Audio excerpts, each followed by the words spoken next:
Hello guys, JB here. This is going to be a video about technical analysis for gold, a very quick analysis for gold. I just want to go over key levels, candlestick patterns, and market structure, how we can use those principles to make money out of the trading market. Alright, so initially from the left you can see how the price created a clear resistance. Can you see it? And also a clear support right here. Actually, it's a little bit higher. Alright, so when you have this kind of consolidation or sideways movement, you know that you're looking for sells at resistance, alright, and for buys at support. Okay, also you can see here a very clear demand zone. This was a demand zone that pushed the price all the way up. Alright, then we had a breakout, a fake out, sorry, and then this right here was the beginning of this upward trend. Can you see it? If we want to draw a trend line, we are able to actually draw a trend line. You see it? So you had an impulsive move, retracement move, impulsive move, retracement move, impulsive move, and then this is a very important principle in price action. This was an upward trend, right, composed of higher highs and higher lows. But when you have this kind of sideways movement or consolidation, that's telling you that's the end of this upward movement. All right? That was the end of that upward movement. Now this is a resistance. This higher high is a resistance, right? That then became a support.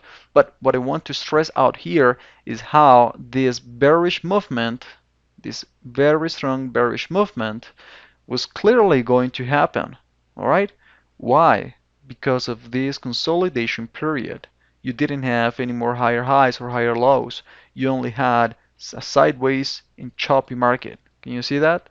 All right, because of that, you knew that the breakout was going to be most likely to the downside, and it actually came all the way down after we had a rejection from this trend line. Can you see it? Right here, the price touched the trend line and came all the way down, right, respecting this previous resistance, this resistance over here, right?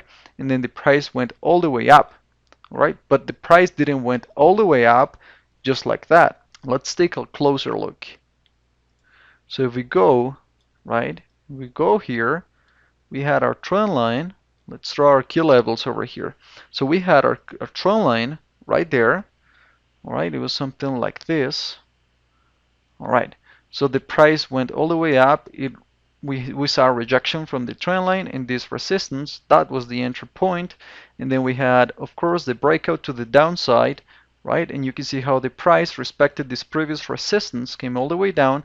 And right here, can you see this wonderful pin bar? This is a wonderful pin bar telling you rejection from this previous resistance. All right? So when you had this very clear pin bar rejecting this resistance, you knew that this downward movement was over. So this was when the news appeared, the oil inventories news was given, right? And of course there was lots of volume and liquidity in the market, enough to push the market all the way up. So you can see how the price action actually respects levels, respects resistance, trend lines, supports, respects market structures, all right, like a bullish trend and then a consolidation period and then a breakout and then another rejection for a previous key level and then it goes all the way up. All right, so you just have to learn this language, the language of price action. If you know how to read this type of language, you know how to react to what's going on in the market. For example, here we had this trend line, right? And right here, you can see a very clear demand zone. This was a demand zone. You can see how this doji represented a demand zone with this important movement to the upside. The price went up, came all the way down, and right there you had a very clear bullish engulfing bar. This one, this is the bullish engulfing bar right there, rejecting what? Rejecting the trend line and rejecting this demand zone. Can you see it? And of course the price went all the way up. Okay, so this bullish engulfing bar was telling you that that was the beginning of the new impulsive move, right? And then we had this consolidation period that we already talked about, and then we had this beautiful pin bar telling us that the price was going to keep going up. So learn how to speak the language of the charts, and then you're gonna be able to know how to make money out of the trading market.